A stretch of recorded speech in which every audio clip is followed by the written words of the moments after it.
وبارك على سيدنا محمد وعلى آله وصحبه وسلم. اهلا وسهلا بكم في قناتي بيتك احلى مع شيمو. النهارده ان شاء الله هنعمل روتين حلو قوي في المطبخ.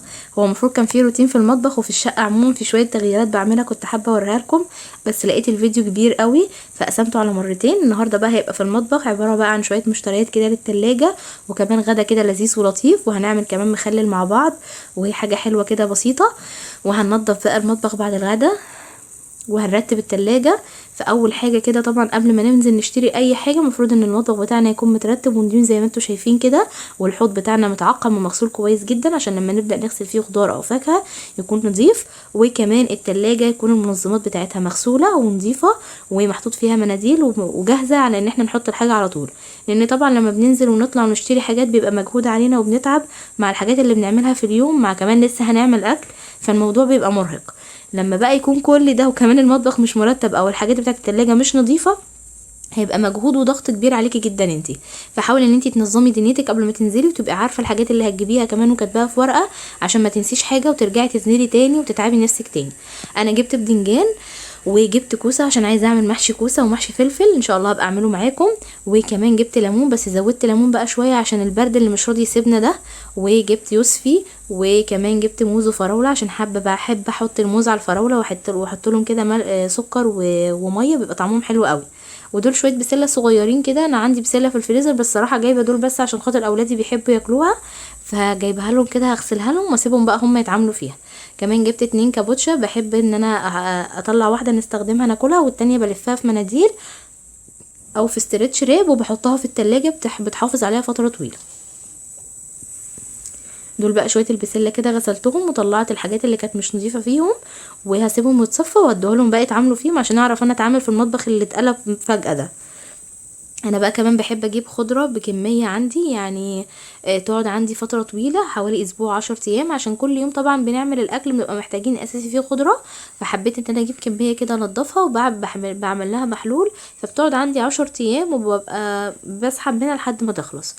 كمان بقى طلعت الحاجات اللي انا هستخدمها للغدا طبعا بعد المجهود ده والنزول والطلوع، ولقيت الوقت اتاخر فقلت انسب حاجه بقى اعملها، اعمل كده طبق عدس حلو قوي ونعمل معاه فته وشويه مقليات وطعمه يبقى حلو قوي كده وخفيف وطعمهم بيبقى حلو قوي. فطلعت كل الحاجات اللي هستخدمها للغدا كمان بالمره عشان ما بقاش افتح التلاجة كل شويه. كمان جبت لفت عشان اعمله مخلل لان التاني قرب يخلص، فعلى ما التاني يخلص واعمل ده يكون ده استوى ان شاء الله. بياخد حوالي 4-5 ايام وبيكون استوى معاكي على طول. طبعا عشان تعملي لفت بقى وتبقي مرتاحه لازم تنضفيه كويس قوي من الطينه وتغسليه كده زي ما انتم شايفين بالفرشه وبالسكينه تشيلي الزوايد اللي فيه، وتفضلي تغسلي فيه 3-4 مرات كده قبل ما تقطعيه وكمان بعد ما تقطعيه. دلوقتي بقى نضفت الخضره وشلت كل الحاجات اللي فيها ونقعت الخضره اللي هستخدمها في الغدا، وجبت شويه ميه ومعلقه سكر دوبتهم كده مع بعض، وقطعت جزء بسيط خالص من الخضره بحيث ان هي توصل ليها الميه محلول الماء السكر اللي انا حطاه دوت، وهغطيه كده واشيله في التلاجة. اهم حاجه كل يومين تشيلي الحاجات اللي فيه مش نظيفه وتغيري الميه دي، لو خضريه باظت او حاجه تشيليها عشان ما تبوظيش بقيه الحاجات. بعد كده بقى كنت شلت جزء كبير من الخضار، هبدأ بقى ان انا اغسل العدس ده كويس جدا كذا مرة لان بيبقى مليان تراب، فتغسليه كويس قوي. وجبت بقى بصلايه وفص ثوم وهبدأ اشوحهم في معلقة سمنة بلدي او زبدة، وبعد كده هنزل عليهم بالعدس المغسول ومتصفي. بصوا فرق اللون قبل ما يتغسل نزل كتير قوي، يعني غسلته حوالي 6-7 مرات. وهحط عليه بقى طماطمايه وجزر وفلفل اخضر، لو حابه تحطي حامي حطي، ومرقه دجاج ومعلقتين صلصه كبار، وهشوح الحاجات دي كلها مع بعض وهنزل عليها بالميه المغليه.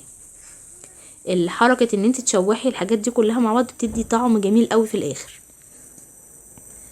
هسيبه بقى يستوي كده مع نفسه، وهبدأ ان انا اجهز الحاجات اللي هحتاجها تاني للغدا. قطعت الكابوتشا وجبت الخيار قطعته، كمان هقطع البدنجانية عشان هقليها، واقطع فلفلتين كده حلوين، وهحط الزيت يسخن عندي على النار، وعلى ما يسخن هعمل حاجات تانية. طول ما انتي واقفه في المطبخ رتبي حواليكي، نضفي الرخامات، اغسلي الحوض، شيلي الحاجات اللي مش نظيفه. لما تيجي تقطعي بدنجان او تقطعي بصل او تقشري حاجات زي كده لازم يكون في كيس او في طبق عشان خاطر ما تبهدليش الدنيا حواليكي. على ما الزيت يسخن هستغل الوقت وهبدا ان انا اقطع الفراوله واقطع عليها الموز واحط شويه سكر وشويه ميه، وهسيبها تتركن على جنب كده. هفضيها في برطمان او هفضيها في دوره او في علبه، وهسيبها كده على جنب عشان خاطر بعد الاكل يبداوا ياكلوا منها بيبقى طعمها حلو قوي. وسبت شويه على جنب عشان اللي ما بيحبش الخلطه دي كده مع بعض ياكل منها عادي. لو عايزه بقى تحطي عليها تفاح كيوي، بس انا بحبها كده الاتنين دول مع بعض بس، بيبقى طعمهم حلو قوي. دلوقتي بقى الزيت معايا كان سخن، هبدا انزل بالباذنجان، وكمان هعمل جنبها الشعريه بتاعه العدس. هحط شويه زيت واحمر شويه شعريه صغيرين، منحمرش كتير للعدس عشان خاطر بيتقل بسرعه جدا، والشعريه بتمتص كل السوائل اللي في العدس، فيبقوا شويه صغيرين مش كتير. طبعا العدس خلاص كان استوى معايا، هبدا اضربه بالهاند بلندر، عايزه تضربيه في الخلاط اضربيه، بس اهم حاجه تشيلي الجزء اللي بيبقى في الغطا من فوق عشان الخلاط ما ينفجرش معاكي من درجه الحراره العاليه اللي بتاعه العدس، او تسيبيه لحد ما يبرد شويه. التوابل اللي انا حطيتها عليه ملح وفلفل وكمون وكزبره، دول بس اللي انا حطيتهم عليه من التوابل. وهبدا انزل بالشعريه واقلب شويه، وبعد كده هحط معلقه من السمنه البلدي. انا زودت سنه ميه بس لان حسيته تقيل شويه، مع الشعريه هيبقى تقيل جامد وهتمتص السوائل اللي فيه.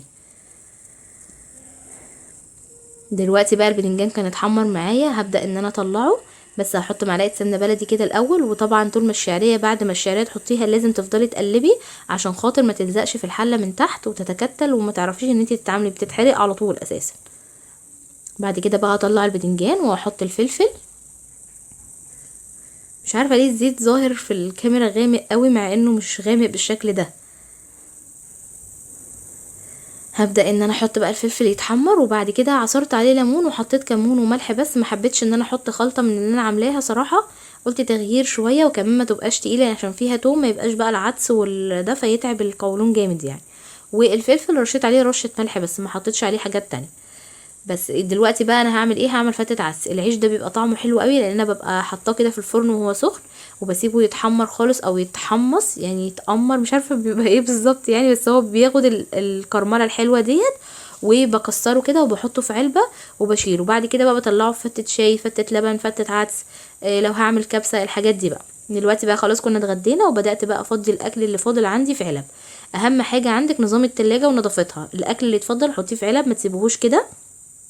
التلاجة دايما ايدك فيها. الخضار اللي انت جبتيه ده كمان يومين او 3 ايام تبصي عليه، لو في طماطمايه مستويه، لو في خيارايه بايظه، لو في فلفلايه طريه، تطلعي الحاجات دي عشان ما تفسدش معاكي بقيه الخضار. ودايما التلاجة تكون نظيفه ومرتبه وممسوحه، الاكل محطوط في علب ومرصوص، مفيش حاجه اسمها ندخل حله في التلاجة، ولا عندنا بواقي اكل نحطها في حلل، الكلام ده لا. حتى اللبن انا بحطه بعد ما بيغلي، بسيبه كده احطه في التلاجة ممكن ساعتين لحد ما يعمل الوش اللي عليه، بشيله عشان اعمله قشطه، واطلع القشطه دي بسيحها وبعملها سمنه واخد منها مرطه.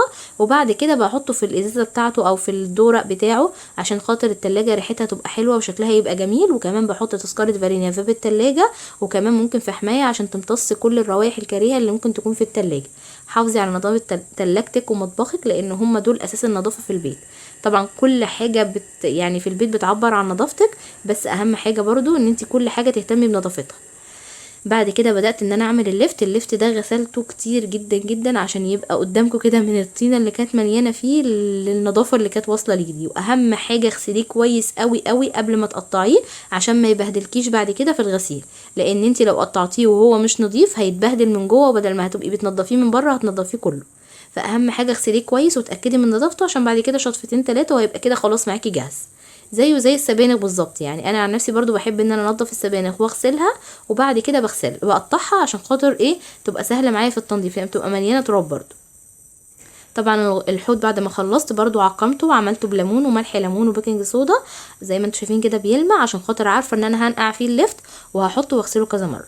غسلته طبعا كتير جدا وصفيته، وبعد كده حطيت عليه شويه ملح وقطعت عليه منجرايه، ما حطيتش المره دي هريسه شطه، حبيت ان انا اعمله كده بس. وحطيت حبه ميه بصوت وفضيته بقى في برطمانات كده زي ما انتم شايفين، وهحطه بقى هقلب البرطمان شويه وبعد كده بقى هسيبه، هرجعه تاني زي ما هو 3 4 ايام ان شاء الله وهنبدا ناكل منه. كده بقى كنت رتبت التلاجة واتغدينا وغسلت المواعين ونضفت المطبخ، والتلاجة عندي نظيفة والارضية كمان كنستها ومسحتها. كان فاضل بس معايا البوتاجاز انضفه كده زي ما انتم شايفين، وطبعا بمسح الحيطان وبمسح الجوانب عشان خاطر الزيت اللي بيطرطش.